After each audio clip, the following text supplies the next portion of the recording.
বদরের ময়দানে এই পাশে কোরাইশ, এই পাশে মুসলমানেরা। বিশ্বনবী জালাময়ী ভাষণ দিলেন, তোমরা দেখতে পাচ্ছ এটা বদরের ময়দান না, এটা আল্লাহর জান্নাত, ওই জান্নাতের দিকে ছোট।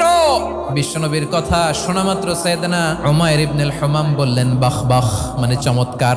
বিশ্বনবী বললেন মা ইয়াহমিলুকা আলা কওলিকা বাখ বাখ ইয়া উমাইর, আমার এই কথা শুনে তুমি কেন বললা বাখ বাখ? ইয়া রাসূলুল্লাহ, আপনার এই কথা শুনে আমি বড্ড খুশি হয়েছি, আর আমি প্রত্যাশা করছি আমি যদি ওই জান্নাতের মালিক হতে পারি তাহলে কতই না ভালো হতো। সুবহানাল্লাহ বলেন। বিশ্বনবী বললেন উমাইর আনতা মিন আহলিহা, তুমি ওই জান্নাতের অধিবাসী, তুমি জান্নাতি। উমাইর চিন্তা করলেন আমি জান্নাতি, নবীর মুখ দিয়ে যখন বেরোইছে ওই জান্নাতে তো আমার ঢুকতেই হবে, কিন্তু হাতে 3টা খেজুর খেয়ে যদি জেহাদের ময়দানে যাই তাহলে জান্নাতে যেতে তো দেরি হয়ে যাবে। এই চিন্তা আসা মাত্রই খেজুর 3টাকে তিনি ছুঁড়ে মারলেন, তলোয়ার বের করে আল্লাহু আকবার বলে বদরের ময়দানে ঝাঁপিয়ে পড়লেন। আল্লাহর শত্রুদেরকে কচুকাটা করে এক পর্যায়ে শাহাদাতের সুধা পেয়ে নিজেও জান্নাতি হয়ে গেলেন। পড়েন সুবহানাল্লাহ।